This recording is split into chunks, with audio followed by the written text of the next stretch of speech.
monitor. So won't be too much longer. We'll see him mixing it up with these guys. Trevor Bayne in the 99's got Greg Biffle underneath him in the 27. We mentioned Bayne had a birthday yesterday.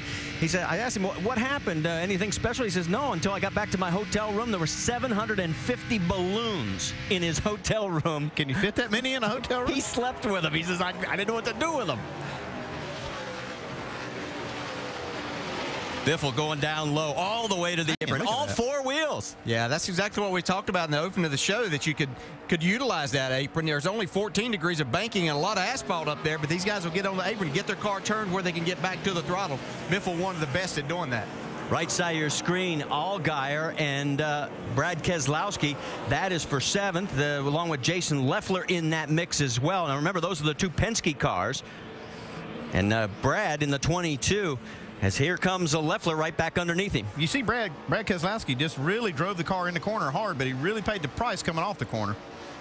Well, everybody's been kidding Brad because, if you know, his brother Brian, in not such a heavily funded team, along with his father Bob, actually finished in 12th. Brad finished 13th. So Brian's ahead of him in the points right now, and everybody's letting Brad know it. For those of you wanting to check on Danica right now, as you can see, she is running in 37th position.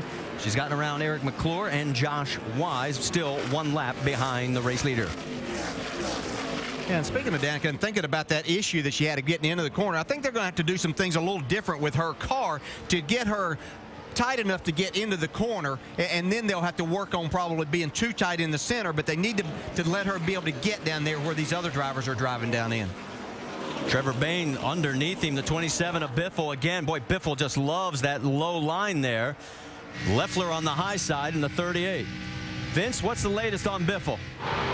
Well, they've gotten the car working a little bit better. As Biffle had told you, we told you earlier that Biffle came on the radio early in the race and said it was too tight. They wanted to make a wedge adjustment and an air pressure adjustment. Now they've got the car working a little bit, and he's starting to make his way back up the pack. Currently running 11th. He'd slipped down after that pit stop, but says the car is working better. And you know, Greg Biffle, when he's got a good car, he's going to be moving forward. Well, and this is where the best battle action is on the racetrack. And you're not missing anything up front. Logano leads by a half a second over Brian Scott. And look at this. You've got 6 cars. Throw a blanket over them. You've got the 22 of Keselowski leading this freight train with Allgaier, and then Rudeman right behind him. Here comes Biffle, the 4th car, Leffler and Trevor Bayne. Yeah, you can see Biffle there get on the outside of Jason Leffler in that 38 car there in the center of the corner. That sometimes will have an effect. It feels like it's really sucking the back end of your car around. You have to get out of the gas. Biffle made that pass look pretty easy.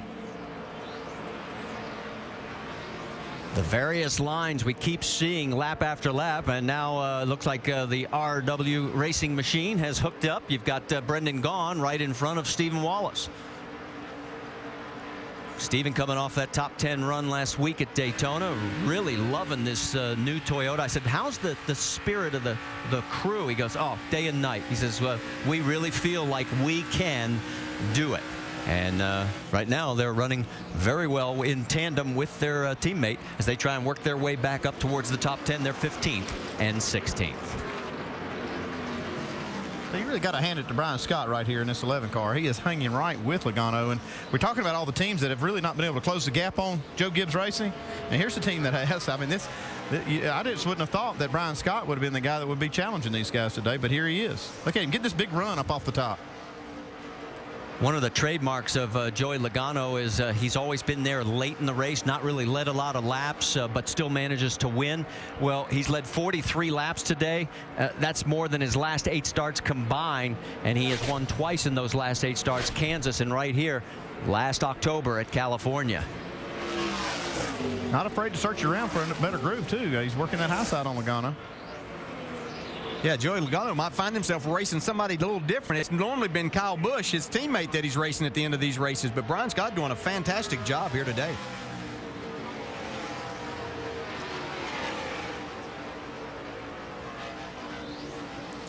On the left side of your screen, you look at Biffle. There he is again, down low in that 27. And duking it out with David Rudeman and trying to close the gap on the 22 of Brad Keselowski. So we keep tabs on the battle for the race lead on the right side, and there's the battle for 7th. Yeah, we see Biffle working the apron. I don't think he'll do that here in turns 1. He'll stay just right there on the white line. But down in 3 and 4, the one thing that you have to make sure you see Biffle sliding back in around coming out of turn 2. Yeah, I'd say they freed that car up some. And it's going to cost him because there comes Ruderman around taking advantage, so he gets slid back to 1 position. And here comes Justin Allgaier saying, I'd like a piece of that action too. Biffle back to the apron, though. But if you're going to do that, you really got to be back in the throttle hard to get your speed up out of that corner. Great battle between Ruderman and the 22 of Brad Keselowski as they come to the stripe. I mean, it is Keselowski, by just about 4/1000th of a second. That's how close it is. And now Ruderman's going to take the low line. Here comes Biffle with him. And he is going to clear him. So move Ruderman around Brad Keselowski, move him into 7th position. And here comes Brad saying, I want it back. And he's going to take it back.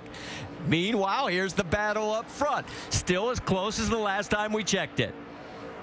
Hey, you see, as Brian Scott's still just working really hard on that outside groove, trying to use that momentum to close the gap on Joey Logano. And he does it down the front stretch just about every lap. But it seems like Joey's a little better in turn 2. Joey on the low side. Brian getting closer to that rim at the top of the track. We are about a third of the way through this race. Joey Logano has led 47 of 50 laps so far. Stay with us. Welcome back to the NASCAR Nationwide Series at California. Make sure to go to NASCAR.com for all your latest NASCAR information. One thing we want to tell you about, the 2010 Bassmaster Classic continues in Birmingham, Alabama. The best bass anglers setting off to grab the $500,000 top prize. Every catch is big. Bassmaster Classic on ESPN2 tonight and tomorrow at 10 Eastern. For more, just log on to ESPN.com. All right. Joey Logano's leading Brian Scott by 0.3 of a second. Dave Burns, give us an update. Well, it's been interesting, Marty, because on that pit stop, when Joey put the car in front of the crew, they slapped a piece of tape on the front grille because it was running cooler than it needed to for optimum horsepower. That sometimes loosens a car up. They also took air pressure out of the right front of the car. That sometimes loosens the car up. But the car's tighter this run than the last run, and that's why Brian Scott was able to catch it at the beginning. It's gone away a little bit, but a little tighter this run for Joey. Hard to turn for the 20 car this run. Vince? Well, Brian Scott says the car has tightened up just a tick, but he's still very comfortable, and he really likes the number 11. In fact, he came on the radio a few moments ago and says, this thing is a rocket ship. And he's got an experienced man on the box to think about it, to thank for it. Bill Wilburn didn't put this team together until early January, but they have assembled a good one. And Billy Wilburn's a good one. Our friend Rusty Wallace will attest to that. He shared some of the glory with Rusty back in the day. Let's go to Doc. Well, guys, the track bar adjustment and rubber in the left rear has helped Kyle Busch, but it is not enough. Kyle is saying there still is no side bite in the rear of the car getting up off the corner, so he'd like the car to be improved. They will make another adjustment on the next stop. Marty. All right, thanks, Doc. As you take a look at Kyle, so they'll keep working on that car. He is 2.5 seconds basically behind the race leader and almost 2 full seconds ahead of Brian Vickers, who is running in 4th. Carl Edwards rounds out your top 5. And they are closing in on Danica Patrick as she is 1 lap down, currently running in 35th position. As if you're just tuning in, let's recap what's happened so far. A lot of people tuned in last week as media coverage, as you can tell, has been everywhere. And the car just really not to her liking as she backed up all the way to 41st position. But after the first round of pit stops, the only bad news was she got her first speeding ticket exiting pit road. But she has since picked up from that 41st position and is now moved up to 35th.